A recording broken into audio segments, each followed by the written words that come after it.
cuerpo placentero. ¿Qué es vivir en un cuerpo placentero? Un cuerpo que siempre está buscando activar el placer, a estar ahí.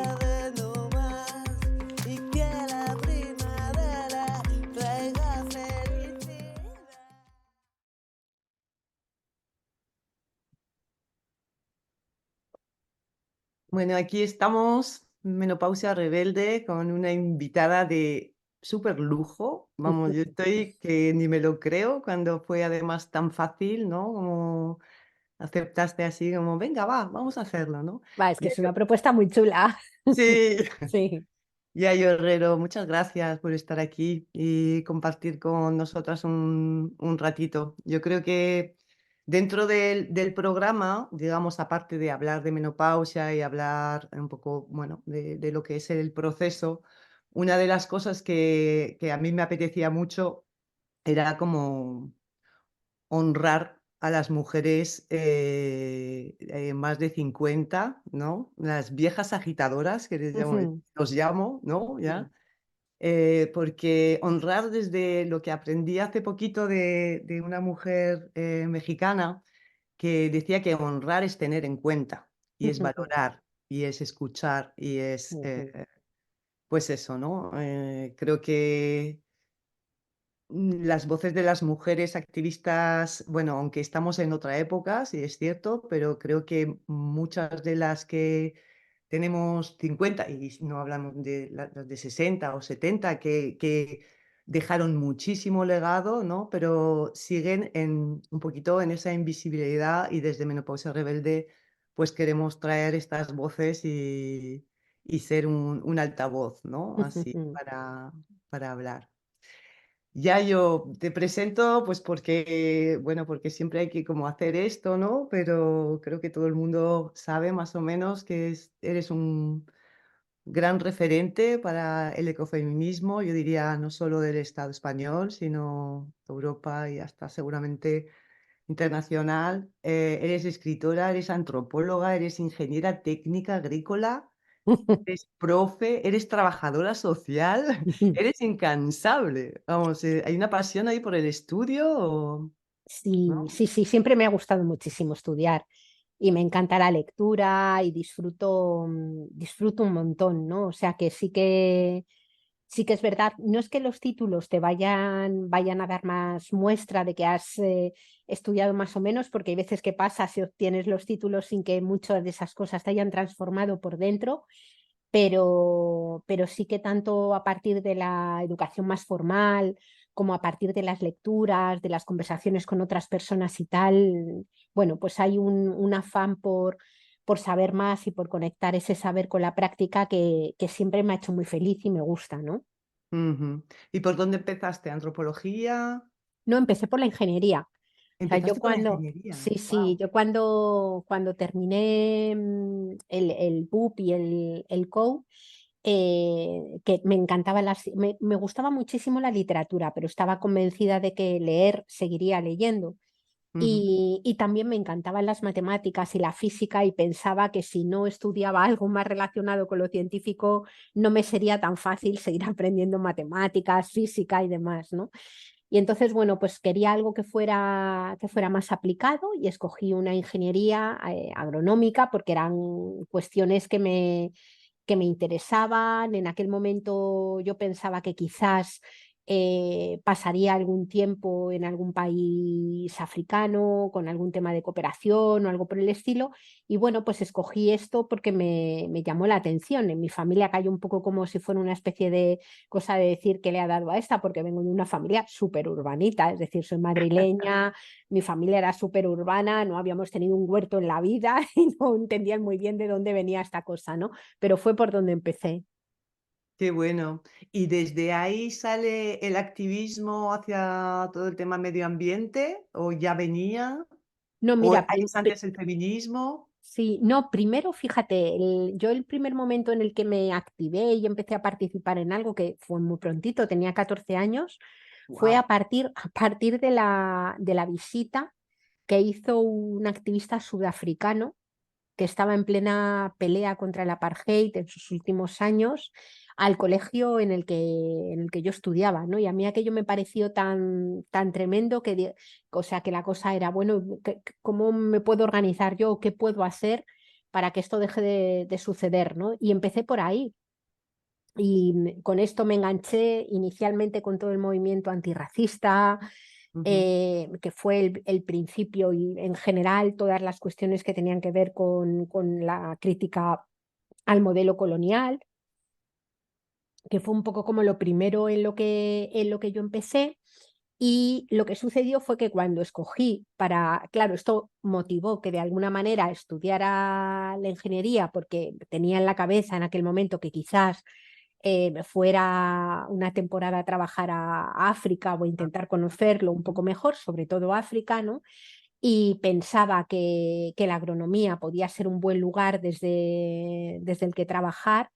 Y sin embargo, luego lo que pasó fue que estudiando agronomía hice mi primera visita a una granja industrial, Buah.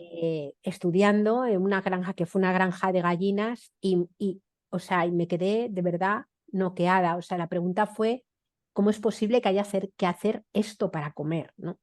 Y a Mm, partir de ahí fue cuando empecé un poco más a investigar, sobre todo por los modelos de producción y conecté con toda la ecología política, ¿no? Y empezó todo el activismo en ecología política. Luego cuando empecé a trabajar, estuve también implicada en el movimiento sindical, que también fue otro espacio de aprendizaje para mí tremendo.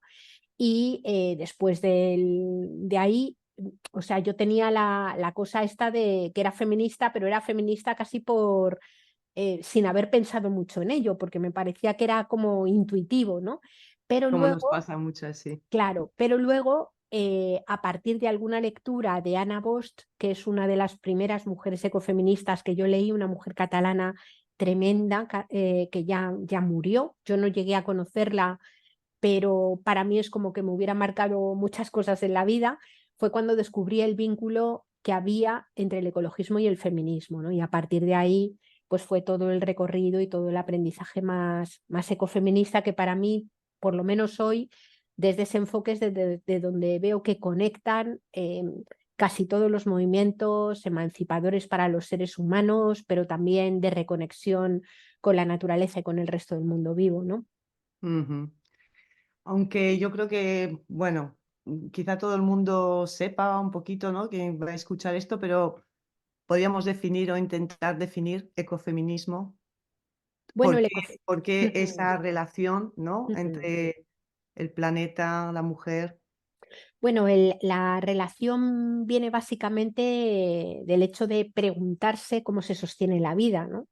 Y cuando nos hacemos esta pregunta, hemos de ser conscientes de que, por un lado, somos seres radicalmente codependientes, porque no hay nada de lo que necesitemos que no provenga en primera instancia de la naturaleza, que es una naturaleza que se autoorganiza, que está viva, ¿no? Que cambia y digamos que como tal somos seres, como especie, somos seres insertos en esa trama de la vida que está integrada por aire, por agua, por tierra, por plantas, por microorganismos, por animales, y es justamente la interacción entre todos esos elementos los que hacen que la vida sea posible para los humanos y los no humanos, es decir, es Mm, esa interacción la que regenera la atmósfera, la que hace que funcione el ciclo del agua, la que permite que exista la fotosíntesis y por tanto la producción de plantas y su reproducción, la que hace que podamos tener la mínima energía que necesitamos para existir. Es decir, somos seres radicalmente codependientes, dependientes de una naturaleza que ni fabricamos, ni controlamos, ni dominamos a voluntad, ¿no? Aunque creamos a veces en nuestras culturas que sí. Pero por otro lado, somos seres insertos en cuerpos que son vulnerables, es decir, necesitados, en cuerpos que necesitan alimentarse, dormir, que tienen que ser cuidados, que necesitan afectos, que necesitan relaciones, ¿no? Y esa vulnerabilidad de los cuerpos, que viene dada de que seamos seres necesitados, hace que seamos también seres radicalmente interdependientes, es decir, que la vida humana sea imposible sin otros seres humanos, ¿no?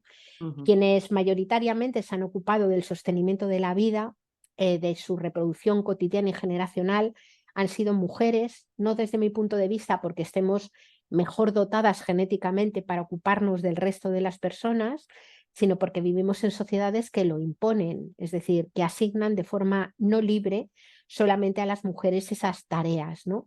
Por tanto, desde el reconocimiento de la ecodependencia y de la interdependencia, podemos tratar de construir sociedades que se corresponsabilicen entre todas las personas y también las instituciones del cuidado de la vida humana y del cuidado también del resto de la vida de la cual formamos parte, ¿no? De Ujú. ahí vienen los planteamientos ecofeministas que, como en cualquier otro movimiento social, son diversos, son múltiples, son tremendamente ricos, tienen expresiones distintas en función del tiempo y también desde dónde hayan sido generadas, pero comparten, desde mi punto de vista, la posibilidad de reconocernos mejor como especie, de reconocernos mejor como ser vivo y de alumbrar las posibilidades de generar la vida que yo creo que nos merecemos, ¿no? Y no una vida Claro, que se desarrolla en guerra contra ella misma.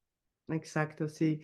Sí, podríamos decir que el propio ecofeminismo, los movimientos distintos ecofeministas son interdependientes entre sí también, ¿no? O sea, que Ujú. unas aportan quizá más teoría, otras aportan más acción directa, otras aportan más espiritualidad, por ejemplo, ¿no?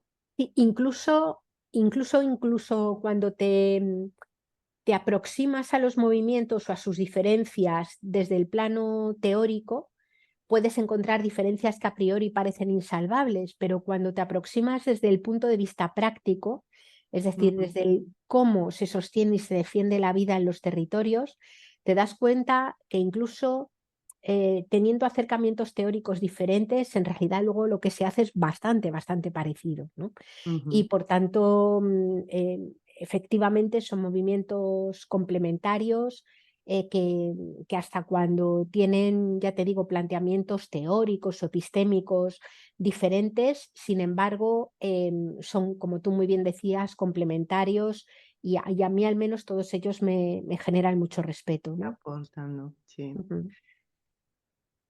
Mm, entrando un poquito en materia de menopausia, leí a una antropóloga hace bastante tiempo que decía que los seres humanos, o sea, las hembras humanas, somos la única especie de mamíferas que tenemos un periodo no fértil.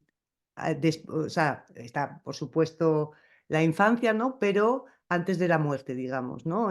Después de ser menstruante, bueno, tenemos esta etapa bastante, cada vez más larga, además, ahora, ¿no? Que no menstruamos. Y ella decía que en algunos pueblos que todavía no están tan atravesados por esta sociedad que nosotras vivimos, ¿no? Patriarcal, bueno, capitalista, etcétera, pero sobre todo patriarcal y muy de hombres, las mujeres, bueno, los hombres también, pero también las mujeres son consideradas líderes o lideresas, digamos, de sus pueblos. Y son además realmente como, no me sale la palabra, o sea, autorizadas en el sentido de otorgada, ¿no? Ese liderazgo está absolutamente otorgado por toda esto. ¿Tú en liderazgos ecofeministas has encontrado esa figura de mujer ya más de 50? O sea, ¿puede responder? A ver, yo he conocido mujeres, sobre todo en otros países, en otras culturas, mujeres mayores con un tremendo poderío, en el buen sentido de la palabra poderío, no tanto en la potestas, en el ejercicio del poder, sino en la autoritas, es decir, en el Sí. tener autoridad moral y política. Yo me he encontrado, vamos, que en general prácticamente todas las culturas tienen un tremendo respeto a las mujeres mayores, ¿no? En concreto, los pueblos africanos con los que yo he tenido la ocasión de interactuar o de conocer, prácticamente casi todas las mujeres mayores son tratadas y consideradas bajo el tratamiento de madre, ¿no? Hay una idea como de madre extendida que va más allá de la maternidad biológica y de Ujú, madre a la que respetar en el ujú, sentido de reconocimiento de sabiduría, de reconocimiento de experiencia, ¿no? ujú, Leía la semana pasada, precisamente, estaba leyendo un libro que hace una recopilación de los nuevos estudios que están surgiendo a partir de la prehistoria y de los yacimientos prehistóricos, que empiezan a plantear que muchas de estas estatuillas que fueron asignadas o se fueron denominadas Venus de la fertilidad, sí, más bien empiezan a ser asociadas con estatuillas que reflejan a mujeres mayores, ¿no? Son ujú, cuerpos de mujeres mayores que reflejan de alguna manera este reconocimiento a la sabiduría, no una cultura matriarcal, porque no hablan estas culturas de una cultura matriarcal, pero sí de una cultura más igualitaria, ujú, de una cultura mucho más conectada con la naturaleza, una ujú, cultura mucho más centrada en la potencia de la vida y en el mantenimiento de la vida, ¿no? ujú, Y luego, más en el plano nuestro o en mi experiencia más concreta y más cercana, yo tengo que reconocer a compañeras de las que he aprendido enormemente que son mujeres mayores, ¿no? Muchas veces en los movimientos sociales, no por supuesto en el movimiento feminista, cuando es un movimiento en el que participan mayoritariamente mujeres, pero sí en los movimientos sociales mixtos, donde no hay solamente mujeres, muchas veces las mujeres mayores desaparecen directamente porque, bueno, pues el periodo de la maternidad es un periodo que no les permitía, ahora esto está cambiando muchísimo y hay muchas mujeres más jóvenes que son madres y sí que están, ¿no? Porque hay ujú, otro reparto de roles y otro hacerse cargo colectivamente de las criaturas, ¿no? Pero llamaba mucho la atención que muchas de ellas desaparecían. Cuando yo he tenido la ocasión de intercambiar o de compartir con mujeres más mayores que yo, ahora que yo ya voy siendo también de las mayores, ¿no? Con mujeres más mayores que yo, lo que me he encontrado son unas mujerazas tremendas, unas jefazas tremendas, ¿no? De mujeres que en la temática en la que trabajaran, ya fuera la ecología, ya fuera el feminismo, han sabido asentar el conocimiento teórico con la práctica, yo creo que de una manera muy armónica y sobre todo además han tenido la característica de saber acoger bastante bien a las personas nuevas, a las personas más jóvenes, acompañarles sin atosigarlas, hacerles hueco. Es decir, en mi experiencia han sido mucho más las mujeres las que han sabido dar un paso atrás, no para retirarse, sino para hacer el círculo más grande. Yo creo que en general a los hombres les cuesta un poco, a los hombres por lo menos clásicos de los movimientos sociales, más ujú. normativos de los movimientos sociales, les cuesta un poco más, ¿no? Y viven el proceso de envejecimiento como una especie de pérdida de potencia tremendamente dolorosa, ¿no? Y la viven mal, ¿no? Es cuando entramos en esa dinámica en la que aparecen los que hemos denominado señoros, ¿no? Que son estos señores mayores a los que les cuesta mucho dejar hueco, dejar Ujú, espacios o escuchar, ¿no? Yo ujú. en mi experiencia, ya te digo, no sé cómo será la de otras personas, pero estoy ahora mismo pensando en 5, 6 mujeres que para mí, vamos, son que ya han pasado los 60, algunas de ellas incluso ha pasado los 70 y son, vamos, mujeres a las que a mí me gusta acudir y me gusta escuchar y me gusta tener cerquita porque son sabias, ¿no? Y se habla también, bueno, yo hablo de una figura de las abuelas culturales, ¿no? Ujú. Más allá de si son abuelas biológicas o no, mujeres, bueno, y hombres también, pero hoy estamos hablando de mujeres, ¿no? Que son poseedoras de una cultura, ¿no? Y que todavía la transmiten, ¿no? Todavía transmiten, o sea, se hacen Yo creo que debe ser algo parecido a lo de las ancestras, cuando se habla de las ancestras sí, eh, en algunas culturas de Abya Yala, de América Latina, ¿no? Si algo parecido a eso es. sí, eso es. Y para seguir un poco con los liderazgos, porque es una cosa que a mí me interesa mucho como colocar, ¿no? Donde debe estar en las mujeres de más de 50, así, porque creas que no, en las mujeres que quizá no han estado tan activistas, han sido tan activistas o han tenido una vida más normalizada, como que tienden a realmente a seguir pensando en que se van para abajo, ¿no? Entonces, como que me apetece mucho hablar de liderazgo, ¿no? De esta, porque yo sí que creo que esto que estabas tú señalando, ¿no? Estas mujeres que son capaces de unir la teoría, o sea, el conocimiento con la práctica, la experiencia propia, ¿no? Un grado de empatía, de entender la situación desde una panorámica, ¿no? Y no mirar ahí como tan, ¿no?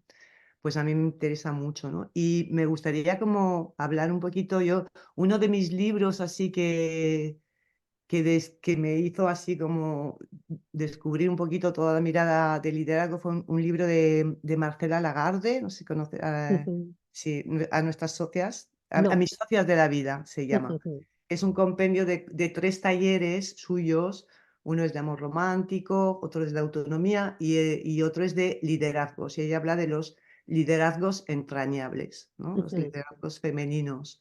Em, ¿Hay un tipo de liderazgo femenino? Ujú. ¿Y cuáles son sus cualidades? ¿Qué es lo que aporta, digamos, las lideresas al liderazgo que desde, bueno, pues este mundo que vivimos, que todavía patriarcal y tal, no se Ujú. está teniendo en cuenta? Bueno, yo diría, yo no sé. Porque claro, cuando una piensa en un liderazgo femenino, también piensa en Isabel Ayuso, en Margaret Thatcher, es decir, que hay mujeres a que desgraciadamente tenemos todo un compendio de mujeres que han puesto en práctica tremendamente lideresas, muy, muy Muy lideresas, ¿no? lideresas. Que han puesto en marcha un liderazgo bastante similar a los liderazgos convencionales que toda la vida hemos considerado que eran mayoritariamente masculinos, ¿no?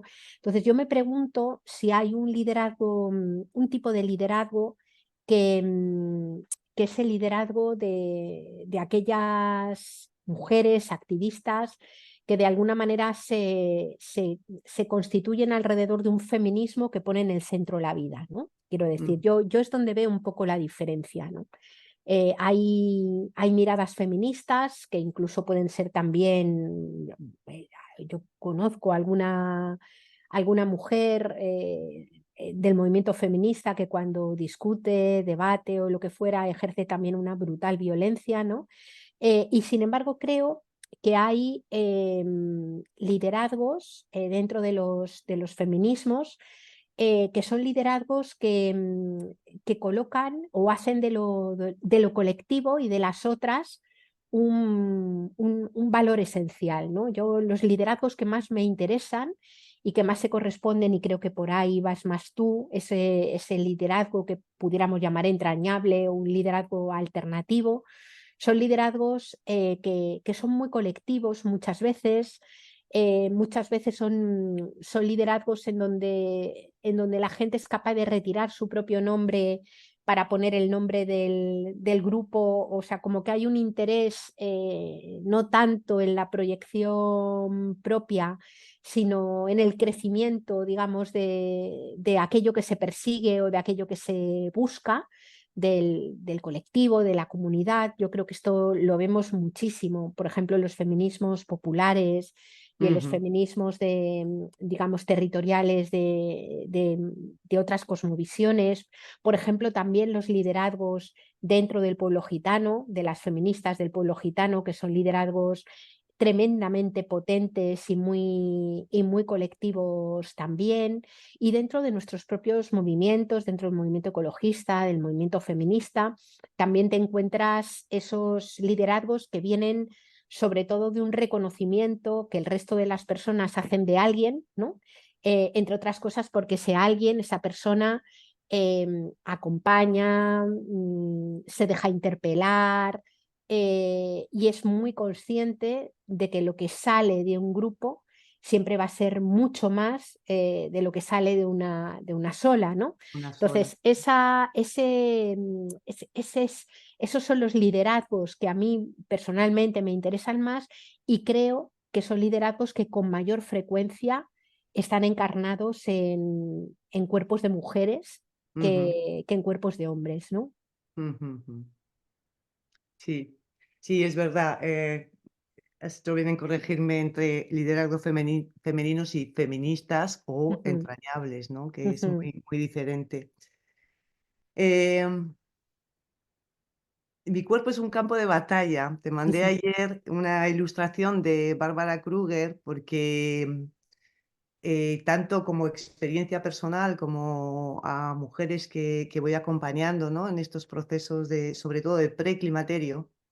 Eh, a muchas nos ha pasado que la etapa justo antes de estos años antes de la menopausia, que pueden ser entre 8 o 10 años, o sea que hay como un reajuste, hay una danza hormonal que va haciendo, pero sí que hay un momento como para el balance, para mirar a ver un poquito la salud integral, digamos, la salud desde lo físico, lo emocional, lo relacional, lo mental, ¿no? Ahí. Y muchas nos encontramos con, bueno, eso mismo, mi cuerpo es un campo de batalla. ujú, Cuando yo llegué además, a esa etapa, hace ya, pues, más o menos 10 años, justo, Nuria Varela estaba sacando el libro de Cansadas, y que me hizo, además miré su edad, digo: "Guau, está ujú, ahí también, ahí en esa, wow, aquí hemos llegado y mira cómo estamos. Para mí también fue como la mirada hacia el planeta. O sea, es como ujú, si realmente hubiera un real paralelismo entre el cansancio, el hastío, el abuso, que, bueno, que también nosotras mismas quizá nos hemos autoimpuesto para poder seguir, ¿no? Y para poder tener un espacio, ¿no? Ahí ujú, político, social, ujú. ahí Y te yo dejo. creo que, claro, vivimos en una cultura que castiga, o sea, que no tolera el envejecimiento, que no tolera la enfermedad, que no tolera la fatiga, que no tolera la infelicidad ni el duelo, ¿no? Porque La vulnerabilidad también. claro, porque pareciera que los cuerpos tienen que estar siempre nuevos y flamantes, Ujú, y si no están así, es que hay algo que tú estás haciendo mal, es decir, se coloca lo que son procesos naturales casi en el grado de ser muestras como de fracaso individual, ¿no? Y eso es terrible y mete a muchas personas, nos mete a muchas personas en una carrera, digamos, por seguir estando igualmente activas, seguir siendo igualmente jóvenes, el mantener un cuerpo pues como el que teníamos cuando teníamos 30 años.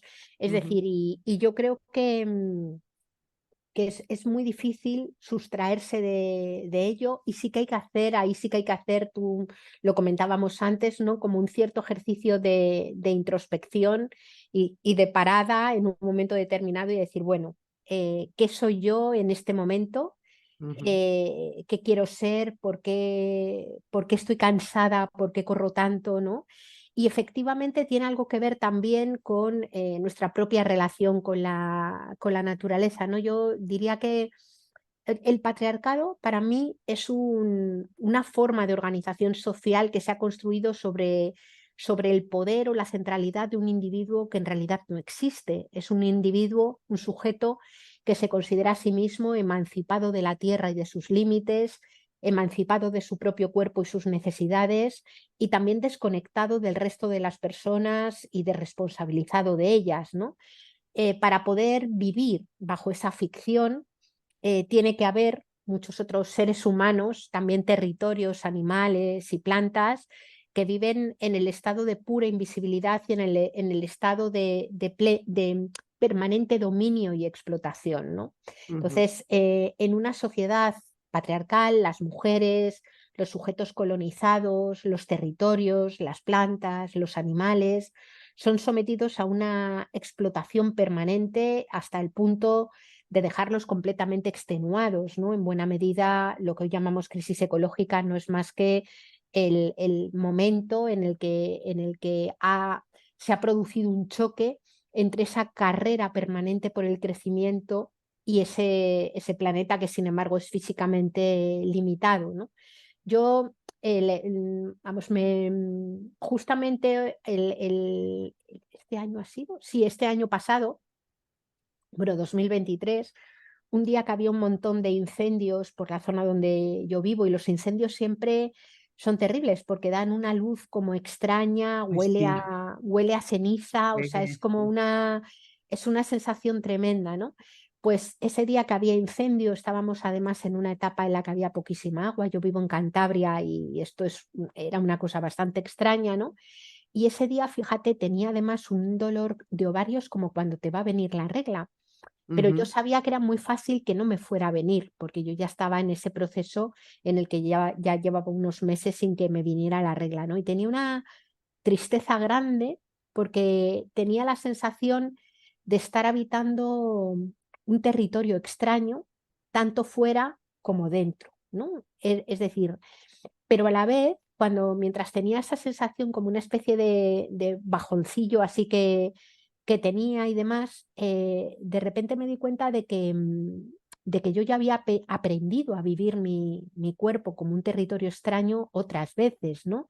Porque ujú, también fue un territorio extraño cuando me empezaron a crecer los pechos, también fue territorio extraño cuando me empezó a cambiar el cuerpo porque estaba gestando, ¿no?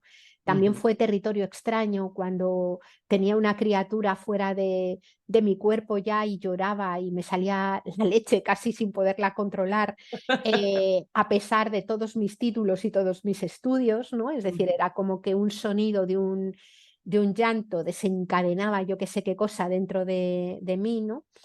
Y me di cuenta de que si ya había aprendido a vivir mi cuerpo como un territorio extraño, también lo podía aprender a vivir ahora, ¿no? Y me dio como un punto también de, bueno, pues también hemos de aprender a vivir en este territorio extraño en el que se está transformando nuestro planeta con el cambio climático y demás, ¿no? Y me dio como o sea, me dio como subidón, ¿no? Dije, bueno, pues hay que aprender a vivir en los territorios, en el territorio tierra y en el territorio cuerpo, en el momento y con lo que hay, lo cual no quiere decir, obviamente, que no vaya a haber un activismo claro para intentar evitar que el cambio climático sea peor de lo que es, o que no Ujú, haya un activismo claro para intentar impedir la depredación de los recursos naturales que quedan, o que no vaya a haber un activismo claro para que la dignidad de las mujeres, sus proyectos emancipatorios, sus sueños y sus deseos tengan el hueco que merecen y tienen que tener en sociedades patriarcales, ¿no? Pero sí, sí, me produjo esto, ¿no? O sea, esa como, ese como momento de conexión, ¿no? total, sí. Vamos, creo que podemos comprenderlo, ¿no? Las que Ujú, habitamos cuerpos femeninos. Ay, es que me ha venido una idea según estabas hablando y se me ha ido el hilo. Ahora, un momento, espera que recapitule. Pam, ujú, pam, pam. Estábamos hablando. Mm, ay, se me ha ido. ujú, Porque estabas hablando sí, sí, ya sé lo que quería comentar. El tema un poco, esto que traías, ¿no? Cuando frente a una extrañeza y una emoción a veces de bajón, como decías tú, ¿no? Una puede irse para abajo, ¿no? O como darle como ese empujón a seguir avanzando, ¿no? Y a mí me da la sensación que, bueno, voy a hablar de mi experiencia personal, ¿no? Pero para mí también esta etapa de segunda individuación, de dónde me coloco en el mundo, ¿no? Me ha sacado mucho de la queja, sin dejar de nombrar, ¿no? Sin dejar de nombrar eh, lo que veo que está mal, lo que puedo denunciar, ¿no? Pero que no me arrastre eso, porque quiero decir, no sé si me entiendes lo que quiero decir, como esta rabia interna y este no se puede y esta especie de resignación de, joder, cómo no lo ven, no sé qué, ¿no? Hay algo ahí que me llevaba en mi juventud y que, sin embargo, ahora eso se ha pausado y es como acción, o sea, que me interesa mucho más construir, ¿sabes? Que, nombrar el desastre. Ujú. O sea, nombrar el desastre, vamos a nombrarlo, sí, pero que Sí. creo que hay algo además que tiene que ver, creo, con esta idea de verle algo a las generaciones, o sea, a nuestras hijas e hijos y a los que vengan detrás y esto, ¿no? Que me habita realmente con mucha ilusión de construir lo que podamos, y podemos Ujú, mucho, ¿no? O sea, ujú, construir o reconstruir, ¿no? ujú. Y a mí em, yo siempre he vivido ya desde hace tiempo, ¿no? El nombrar el desastre con, digamos, con un propósito claro, que ha sido siempre el de la construcción de futuro, ¿no? O sea, a mí sí que me parece, igual que, por ejemplo, hablábamos antes tienes este periodo pre-menopausia, el periodo del climaterio que tienes un momento de bajón y como que haces el duelo de esa despedida. Y hay que Ujú. hacerlo, y hay que reconocerlo, porque si no es imposible ese renacimiento o De paso, claro. ese paso, ¿no? A mí siempre me ha parecido que nombrar, digamos, el pecado original, ese de nuestra cultura, la cultura occidental, de haberse desconectado de la tierra y de los cuerpos y sus consecuencias, hay que hacerlo porque hay que hacer ese duelo, es decir, el duelo que supone caerse del guindo de que el modelo de lo que habíamos llamado desarrollo y de progreso es en realidad un modelo de deterioro, de despojo, es un modelo violento. Es como un paso necesario precisamente para poder proyectar futuros y construir futuros, que poder imaginarlos y no poder, y no, sin embargo, fantasearlos, ¿no? O sea, para mí esta Mm, diferencia es importante, ¿no? Si uno no es consciente de dónde estamos, podemos proyectar fantasías tecnoutópicas, podemos proyectar fantasías que nos hacen pensar que en realidad, sin cambiar las bases relacionales con la tierra y entre las personas, podremos mitigar o podremos afrontar todo este desastre, ¿no? Entonces, nombrarlo a mí me parece que sigue siendo necesario, pero efectivamente es necesario para hacerlo para poder entrenar la imaginación, para poder proyectar ese ujú, futuro deseable y armónico que nos gustaría construir entre todas, ¿no? Y yo siempre he estado más ahí. Yo mira que he contado miles de desgracias a lo largo del tiempo, pero miro para atrás y ya desde hace muchísimos años, nunca el mirar cara a cara la realidad nunca me ha tirado para abajo, nunca. ujú, Y creo que no es porque yo tenga mayor fortaleza ni nada por el estilo, sino porque hace ya muchos años que he tenido una cosa que yo cuido mucho y valoro mucho, que es la de haberme sentido muy querida. Es decir, yo soy una mm, persona, tengo la suerte de sentirme muy querida, ¿no? En mi vida cotidiana y más íntima, pero también en los espacios de activismo, en los espacios en los que participo. Algunas veces es una querencia, hablo de un cariño, que es el cariño que da la proximidad, la convivencia o la cercanía, pero otras veces es el cariño que da en la distancia, compartir propósitos, valorar la escucha, valorar el encuentro, ¿no? Y a mí creo que lo que ha hecho que nunca me tire para atrás ni me dé esa bajona de decir: "Uf, no puedo con la vida, me cansa y me agota", ha sido básicamente la sensación de no sentirme sola, ¿no? que De, sostén. Mm, sí, de mm, esto, de ese sostenimiento mutuo, ¿no? ujú, Que sostienes tú y te sostienen otras, para mí ha sido clave, yo creo. claro. Y yo creo que es una de las grandes, los grandes avances dentro de los feminismos de base ahí, de que más y más mujeres nos estamos, aunque sea circulando en el sentido de crear círculos, grupos de apoyo para hablar de lo que haga falta, ¿no? Porque creo que ha habido tanta soledad, ¿no? Y Sí, aislamiento, sí, y sigue habiendo, ¿no? Sigue habiéndolo. Y como claro, tú decías, o sea, somos seres, somos tribus, o sea, somos claro. manada. Somos mamíferos que necesitamos la piel, ¿no? O Ujú. por lo menos la cercanía, el ser escuchado, ser escuchada, ¿no? Totalmente, incluso en espacios donde que no son espacios feministas o que son espacios con otros movimientos sociales, yo noto que hay una diferencia tremenda entre aquellas personas que tienen red Mm, densa y red de apoyo y afecto, y aquellas personas que lo viven en soledad. Es verdad que las personas que lo viven en soledad viven el momento que vivimos con mucha desesperación, con mucha desesperanza, con mucha tristeza y con mucha rabia, rabia mala, quiero decir, ¿no? Porque la sí, rabia puede ser la muy rabia buena, alegre, sí, sí, sí, sí. sí, y disfrutona, ¿no? Qué Pero brutal. bueno, esa rabia dolida y amargada, ¿no? Es Mm, verdad que yo creo que es mucho producto también de la soledad, ¿no? sí, sí, sí, sí. Y a mí, bueno, estoy ocupada, no voy a decir preocupada, porque ahora ya estoy ocupada.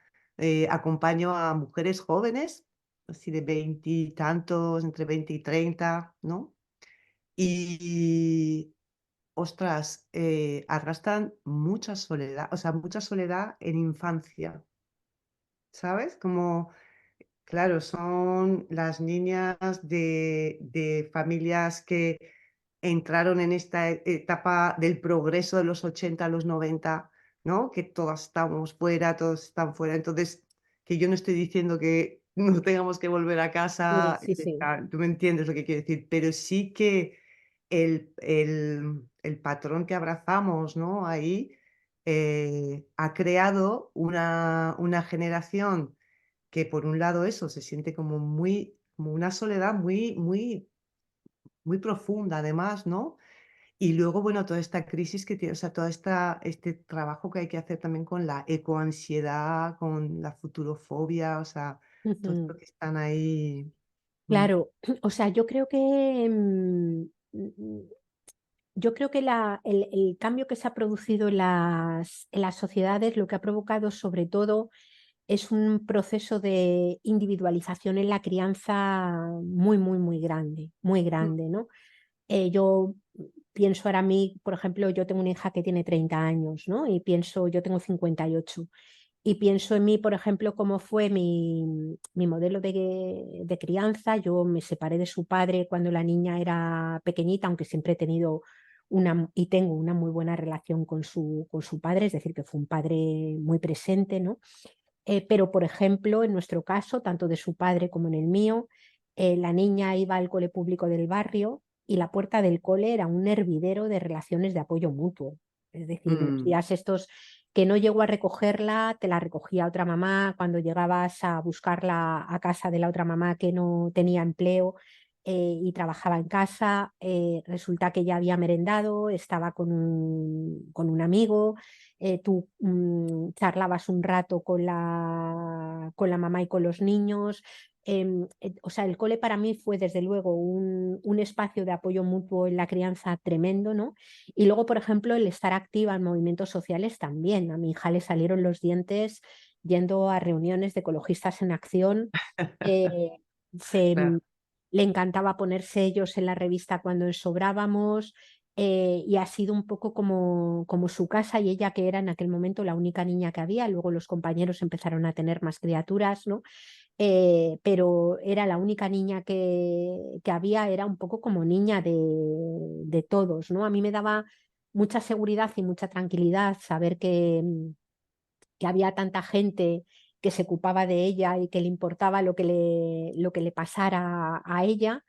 Y eso suplió un poco, bueno, pues esas otras redes de crianza más compartida. Por ejemplo, mi madre se había criado en una casa donde vivían sus padres y 6 tíos, estas cosas de claro. después de la guerra, que la gente, había tanta casa destruida que cuando después de la guerra la gente se empezó a a acoplar en casas, las familias eran familias extensas. No estoy diciendo con esto que fuera un buen modelo, porque sabemos que la familia en muchas ocasiones ha sido como la gran corporación del patriarcado, pero a lo que me Ujú, refiero es a que la crianza no era una crianza tan individualizada, que ujú, exige dobles y triples jornadas ujú.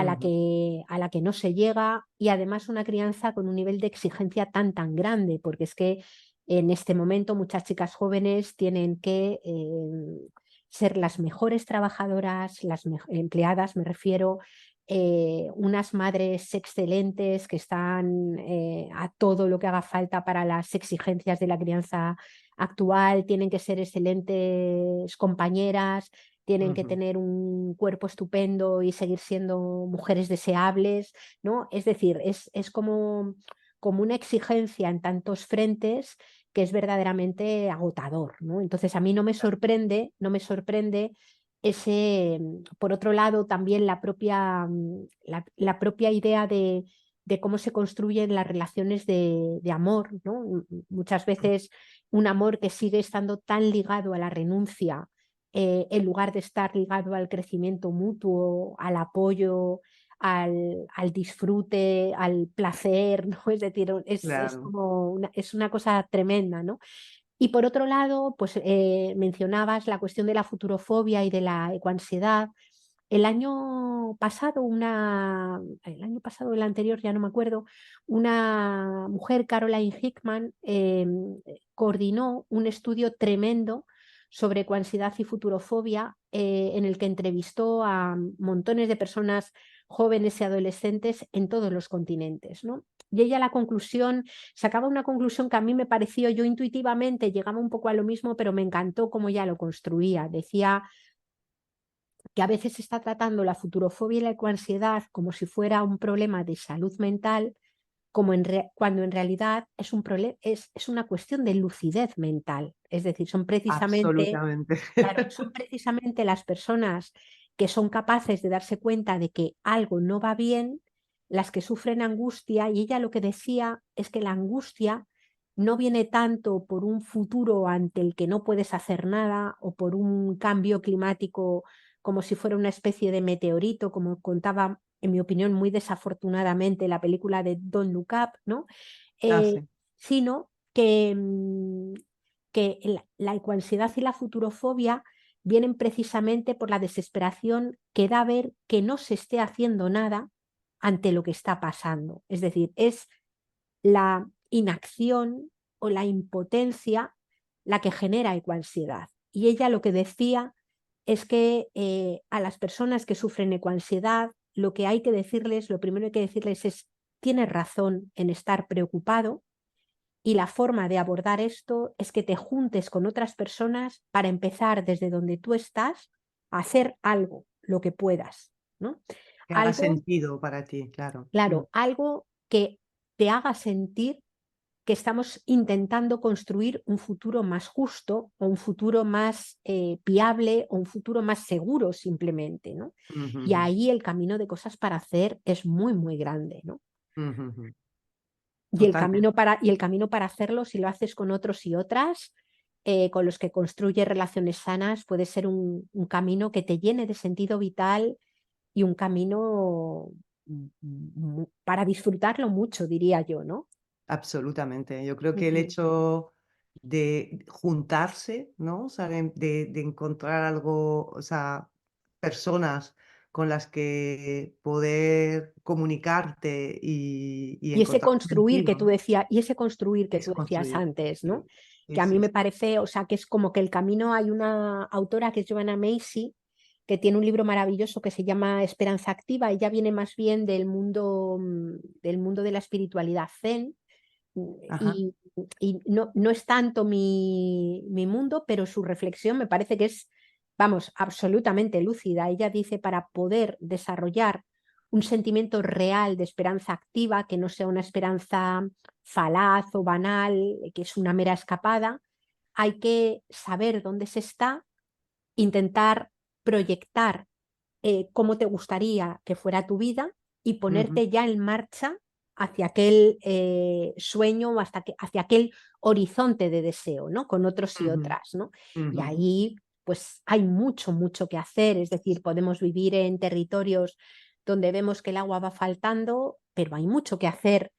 Quiero decir que todavía tenemos un planeta, digamos, eh, rico, resiliente y abundante en muchas cosas, en el que Mm, podemos construir vida. Es decir, la idea de escasez capitalista es una idea de escasez inducida, que viene dada del hecho de utilizar de una forma abusiva, despilfarradora y loca recursos que son finitos, pero eso se absolutamente. puede hacer de otra forma radicalmente distinta y construir vidas muy placenteras con lo que aún queda, ¿no?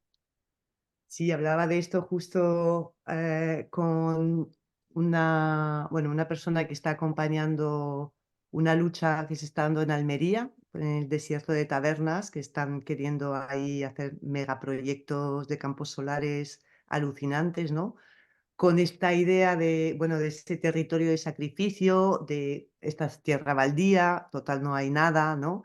Y entonces ella me contaba que están haciendo procesos participativos allí, ¿no? Con distintas vecinas y vecinos.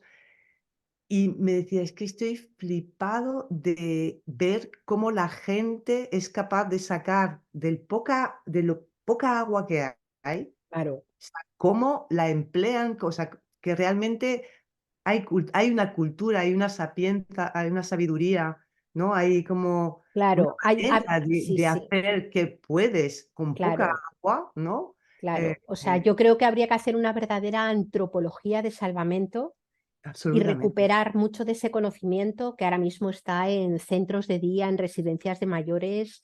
eh, Ujú, es decir, hay un conocimiento muy grande,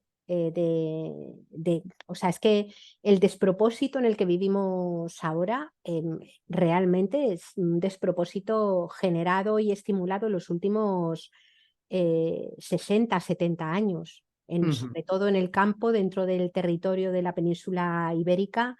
Hasta los años 70, 75, las prácticas han sido muchísimo más sostenibles. Es verdad que no se trata de volver sin más a prácticas anteriores, porque ha habido mucho abuso, mucho señorito, mucho terrateniente, muchísima pobreza, ¿no?